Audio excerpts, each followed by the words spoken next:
बच्चों, पाठ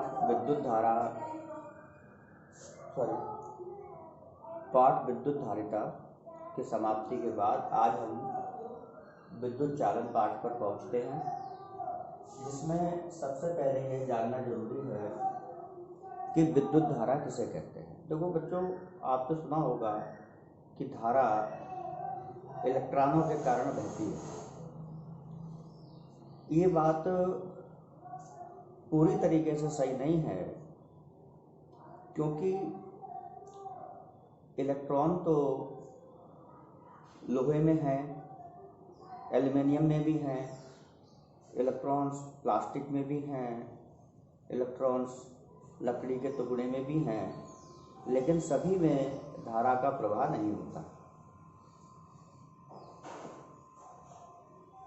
धारा के प्रवाह के आधार पर पदार्थ को 3 वर्गों में बांटा गया है। कहते हैं उन्हें चालक,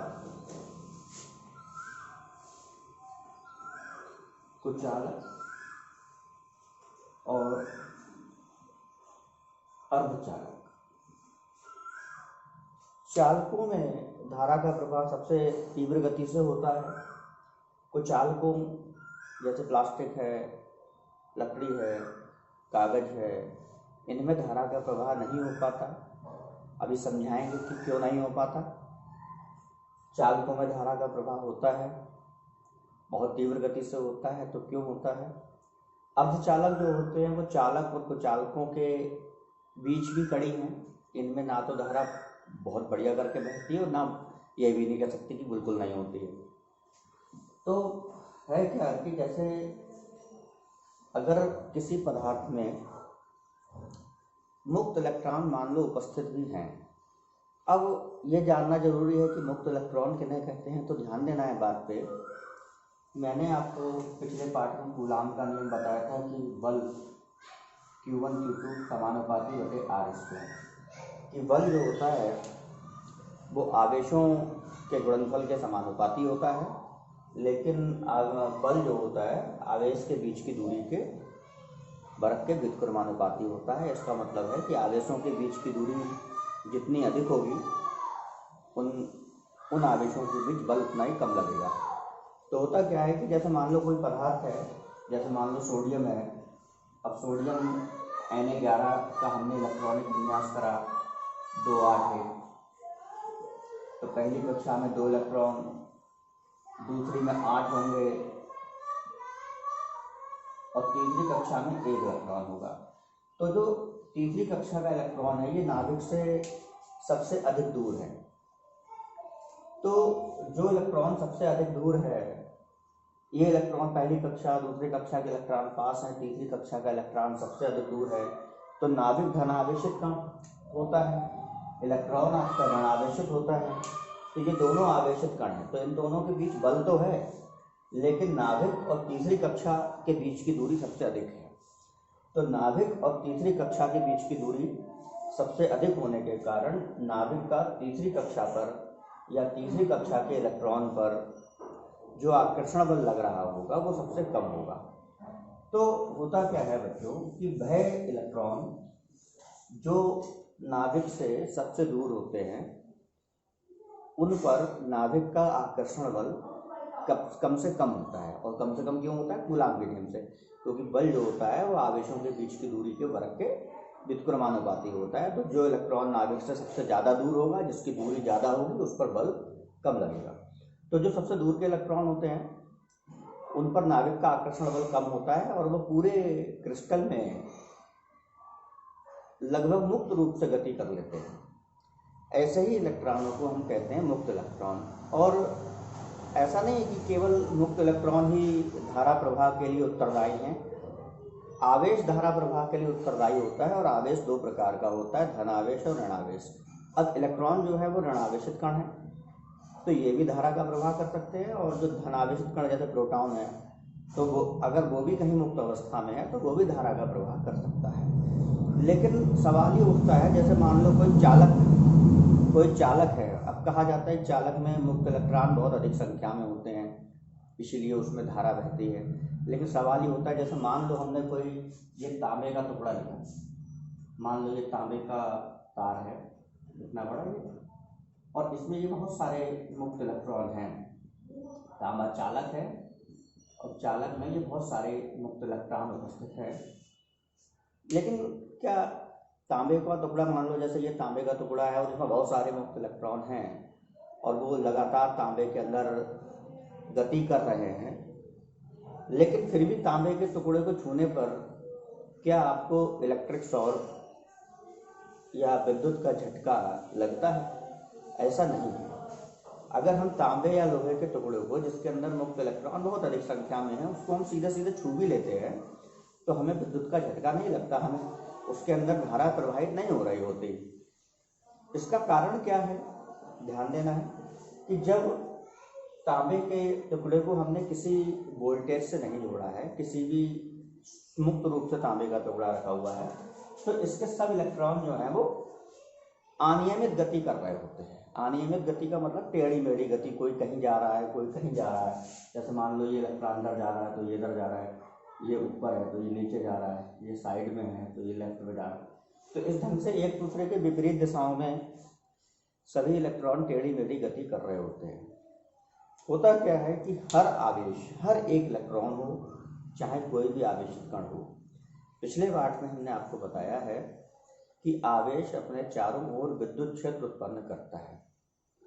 तो विद्युत क्षेत्र एक सदिश राशि है जिसमें मैंने आपको बताया था कि सदिश राशियों को हम दिशा के साथ जोड़ते हैं, वेक्टर मेथड से उन्हें हल किया जाता है।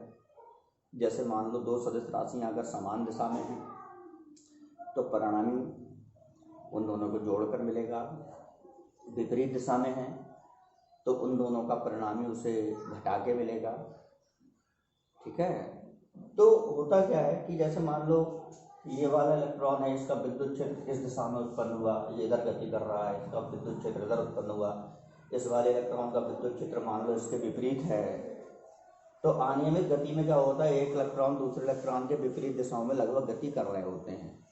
तो जिससे क्या होता है कि इसका विद्युत क्षेत्र मान लो इधर उत्पन्न हो रहा है, ई विद्युत क्षेत्र, इसका विद्युत क्षेत्र इसके विपरीत उत्पन्न हुआ, ई।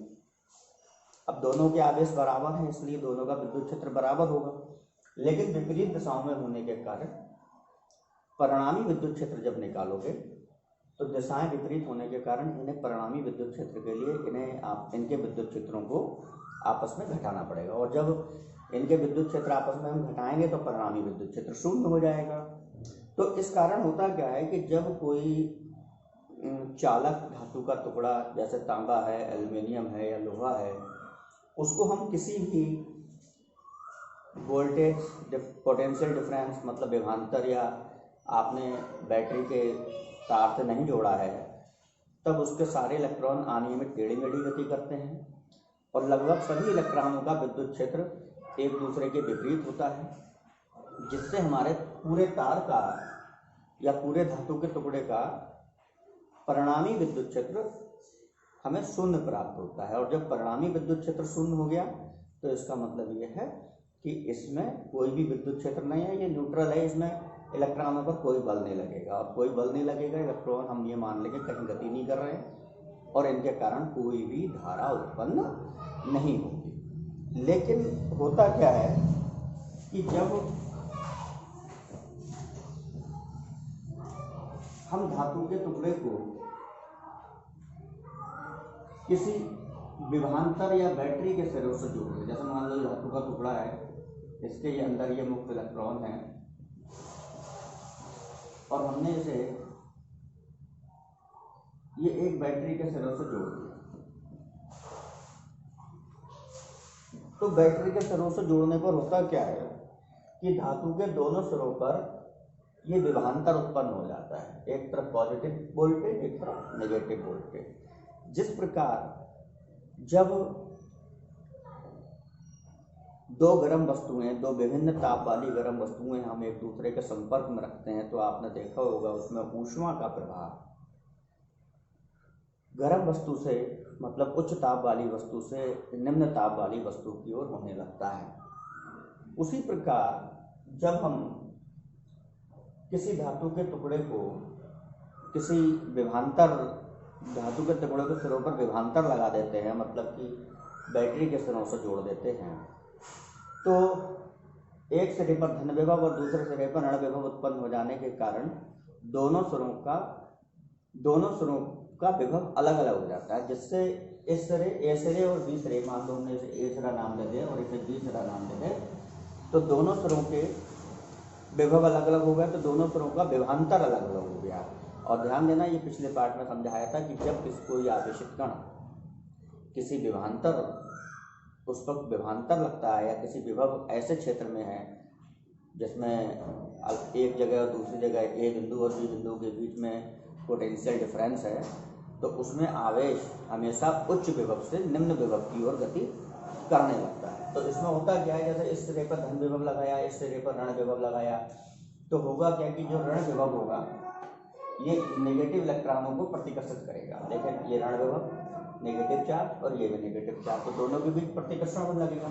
प्रतिकर्षण बल के कारण इलेक्ट्रॉन इस तरफ गति करेंगे, और धनावेशित वोल्टेज जो है, प्लस का वोल्टेज इन ऋण आवेशित इलेक्ट्रॉनों को, जो विपरीत आवेश है, इन्हें अपनी ओर आकर्षित करेगा, तो ऐसे करके अपनी ओर फेंकेंगे। तो कुल मिलाकर होगा क्या कि सारे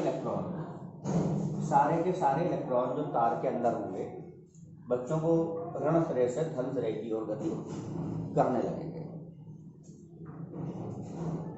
तो जो ऋण सिरे से धन सिरे की ओर इलेक्ट्रॉन गति करने लगेंगे, ध्यान देना है, उससे क्या होगा कि सारे इलेक्ट्रॉनों की गति की दिशा एक हो जाएगी, और सारे इलेक्ट्रॉनों की गति की दिशा जब समान हो गई तो सभी के विद्युत क्षेत्र आपस में जुड़ जाएंगे। और ध्यान देना, हमने पिछले पार्ट बताया था, धन आवेश जिस दिशा में गति करता है विद्युत क्षेत्र उसी दिशा में लगता है, और ऋण आवेश की गति की दिशा और उसके द्वारा उत्पन्न विद्युत क्षेत्र, ऋण आवेश द्वारा उत्पन्न विद्युत क्षेत्र उसकी गति की दिशा के विपरीत होता है। इसका मतलब इलेक्ट्रॉन सारे के सारे बी से ए की ओर जाएंगे, मतलब माइनस से प्लस की ओर जाएंगे, तो इनके कारण जो विद्युत क्षेत्र उत्पन्न होगा वो इनकी गति के विपरीत उत्पन्न होगा, मतलब कि ए से बी की ओर, तो ये इसका विद्युत क्षेत्र उत्पन्न होगा ई।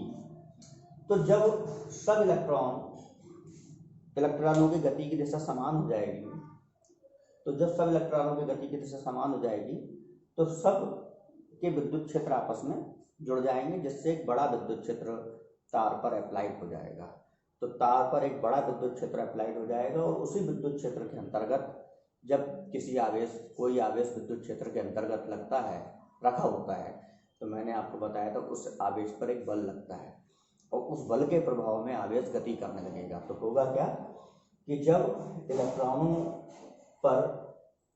इलेक्ट्रॉनों की गति की दिशा माइनस से प्लस रे की होने लगेगी, तो इस तार पर ए से बी की ओर, मतलब प्लस से माइनस की ओर एक विद्युत क्षेत्र उत्पन्न हो जाएगा, और उस विद्युत क्षेत्र के अंतर्गत सब जो इलेक्ट्रॉनों की गति की दिशा तो माइनस से प्लस की ओर है, और विद्युत क्षेत्र उत्पन्न हो जाएगा ए से बी की ओर। तो जब ए से बी की ओर एक विद्युत क्षेत्र उत्पन्न हो जाएगा, तो इसमें अब जो आवेश का प्रवाह हो रहा है, ध्यान देना है, आवेश का प्रवाह बी से ए की ओर, और ध्यान देना है जो धारा उत्पन्न होती है, ध्यान दें बात पे, जो धारा चलती है या धारा के गति की दिशा जो हम दिखाते हैं, धारा और जो हम नियम बताते हैं कि विद्युत क्षेत्र की दिशा ये होनी चाहिए, तो जो नियम बताते हैं वो हमेशा धनावेश के लिए बताते हैं, और ऋण आवेश के लिए जो रूल्स होते हैं वो धनावेश के लिए जो हम दिशा बताएं उसके विपरीत होगा। जैसे विद्युत क्षेत्र देखो, ऋण आवेश गति कर रहा है माइनस से प्लस की ओर, तो विद्युत क्षेत्र उत्पन्न हो रहा है ए से बी की ओर, तो जो धारा उत्पन्न होगी वो ए से बी की ओर चलेगी, धारा ए से बी की ओर चलेगी, मतलब इलेक्ट्रॉनों के विपरीत। तो धारा की जो दिशा हम दिखाएंगे वो धनावेश के चलने की दिशा कह सकते हो, या इलेक्ट्रॉनों की गति की विपरीत दिशा कह सकते हो। तो होगा क्या कि आवेशों का जब प्रवाह होने लगेगा ए से बी की ओर, तो आवेशों का प्रवाह जब हो रहा है, तो अब ये निकाला जाए कि एक सेकंड में कितना आवेश प्रवाहित हो रहा है, या एकांक समय में कितना आवेश प्रवाहित हो रहा है। जो एकांक समय में आवेश प्रवाहित होता है, एकांक समय में प्रवाहित होने वाले आवेश को ही हम विद्युत धारा कहते हैं, जैसे या कहते हैं आवेश के प्रवाह की दर, आवेश के प्रवाह की दर को विद्युत धारा कहते हैं। और इसे हम आई से प्रदर्शित करते हैं। जैसे हमने मान लिया जैसे क्यू आवेश t समय में प्रवाहित हो रहा है, तो जैसे हमने माना चूंकि t सेकंड में प्रवाहित आवेश बराबर q, जैसे हमने मान लिया t सेकंड में q आवेश प्रवाहित हो रहा है। तो अब धारा निकालनी है, तो ये ज्ञात करो कि 1 सेकंड में कितना आवेश प्रवाहित हो रहा है। तो 1 सेकंड में प्रवाहित आवेश बराबर q/t, और जो 1 सेकंड में प्रवाहित आवेश ये आया q/t, यही हो गई आवेश के प्रवाह की दर, जिसे कहते हैं विद्युत धारा।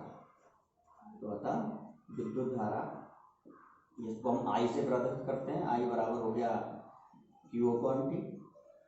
ये धारा का फॉर्मूला हो गया। मात्रक निकालो, तो धारा का मात्रक, तो पहले आवेश q का मात्रक लगाओ, जिसे कहते हैं कूलाम प्रति समय का मात्रक सेकंड। तो धारा का मात्रक एक तरीके से हो गया कूलाम प्रति सेकंड, या एसआई पद्धति में इसको बोलते हैं एम्पियर। तो कूलाम प्रति सेकंड या एम्पियर एक ही बात है। तो ये धारा का मात्रक हो गया कूलाम प्रति सेकंड या एम्पियर। और ध्यान रखना, ये धारा आपकी मूल राशि है। ये कक्षा 11 में पहले पार्ट में 7 मूल राशियां बताई जाती हैं, उसमें से धारा आपकी मूल राशि है और एम्पियर आपका मूल मात्रक है। ये कक्षा 11 में बताया जाता है। फिर इसी के साथ बच्चों, जो धारा जो हम लोगों ने पढ़ी, इसमें हमने आपको एक बात बताई थी कि जब हम किसी धातु के तार पर, मूल राशि है, ये कक्षा 11 में पहले पार्ट में 7 मूल राशियां बताई जाती हैं, उसमें से धारा आपकी मूल राशि है और एम्पियर आपका मूल मात्रक है। ये कक्षा 11 में बताया जाता है। फिर इसी के साथ बच्चों, जो धारा जो हम लोगों ने पढ़ी, इसमें हमने आपको एक बात बताई थी कि जब हम किसी धातु के तार पर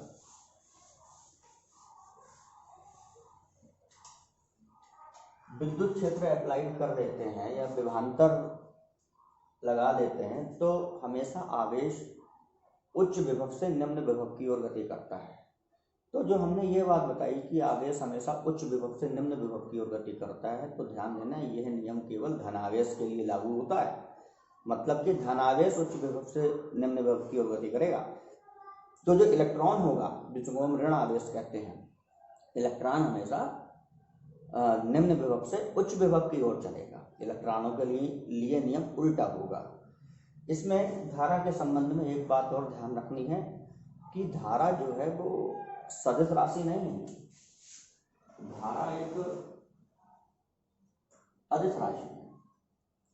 लेकिन आपने देखा होगा, धारा एक अदिश राशि है, लेकिन उसके बावजूद भी हम धारा के चलने की दिशा दिखाते हैं। तो धारा एक अदिश राशि है, लेकिन उस अदिश राशि होने के बावजूद भी हम धारा के चलने की दिशा दिखाते हैं। तो बच्चों ध्यान रखना है, जो धारा के चलने की दिशा दिखाते हैं वो वास्तव में धारा के चलने की दिशा नहीं होती। वो वास्तव में धारा के चलने की दिशा नहीं है। जो हम दिशा दिखाते हैं कि एक तार है, इस तार में धारा इधर की ओर चल रही है, जैसे लिख देते हैं आई, ये धारा चल रही है या ये आवेश चल रहा है। तो जो धारा की दिशा हम दिखाते हैं बच्चों, वो वास्तव में धनावेश के चलने की दिशा होती है। किसकी दिशा? धनावेश की। धारा की दिशा नहीं, वो होती है धनावेश की दिशा। और ये कह सकते हो ऋण आवेश के विपरीत। तो धारा की दिशा धनावेश के गति की दिशा में होती है। तो सबसे बड़ा एक इसमें बात यह आती है कि हम धारा की दिशा दिखा रहे हैं जिधर धनावेश चल रहा है, लेकिन फिर भी कह रहे हैं, दिशा दिखा रहे हैं लेकिन फिर भी कह रहे हैं धारा एक अदिश राशि है। तो बच्चों ध्यान रखना, ऐसी राशियाँ, धारा एक ऐसी राशि है जो अदिश राशि है और अदिश राशि की कोई दिशा नहीं होती, लेकिन फिर भी आभासी रूप से जब हम कोई परिपथ बनाएंगे और परिपथ में हम दिशा प्रदर्शित करते हैं कि इस दिशा में करंट जा रही है, तो ऐसी राशियाँ, धारा एक ऐसी राशि में आती है जो अदिश राशि है, लेकिन परिपथ बनाते हुए आभासी रूप से ऐसा आभास होता है कि हम उसकी दिशा को प्रदर्शित कर रहे हैं, लेकिन वास्तव में उसकी दिशा होती नहीं है। कि क्लियर रखें बात दिमाग में, धारा एक अदिश राशि है, उसकी कोई दिशा नहीं है चलने की, वो वास्तव में धनावेश के चलने की दिशा है।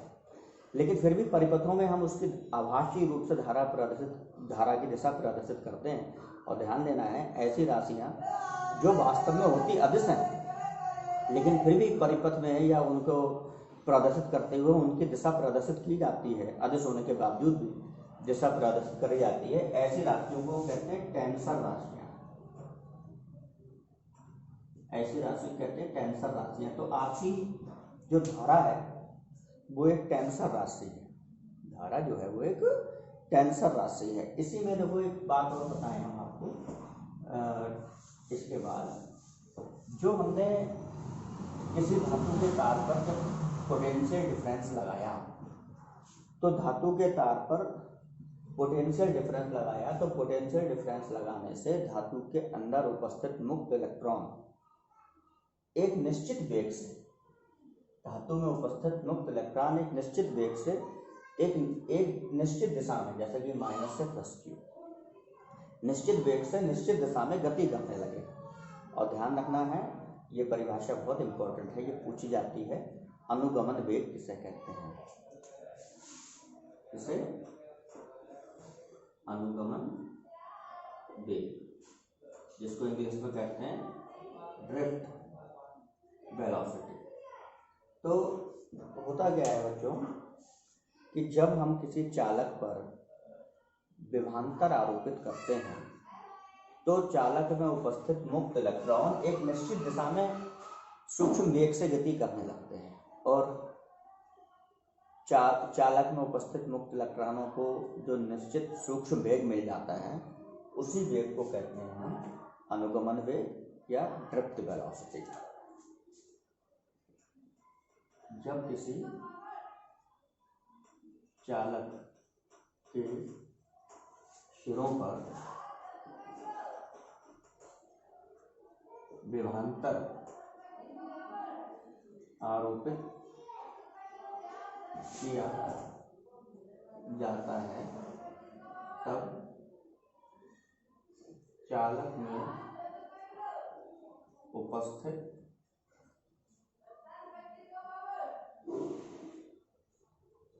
मुक्त इलेक्ट्रॉन एक निश्चित सूक्ष्म वेग से निश्चित दिशा में गति करने लगते हैं। यही सूक्ष्म वेग अनुगमन वेग कहलाता है। और इसे वेग का प्रतीक भी और आधार बनाएंगे dt फॉर ड्रिफ्ट। इसे हम dd से प्रदर्शित करते हैं। इसको हम dd से प्रदर्शित करते हैं। बच्चों ये डेरिवेशन ये परिभाषा पेपर में लिखने को बहुत आती है। अब हम तुम्हें बताएंगे कि जो इलेक्ट्रॉन dd वेग से चलने लगे, तो dd वेग से इलेक्ट्रॉनों को चलने से इसमें जो धारा I उत्पन्न होगी, वो धारा I और अनुगमन वेग dd में आपस में रिलेशन क्या है, संबंध क्या है। देखो ये संबंध बनाते हैं।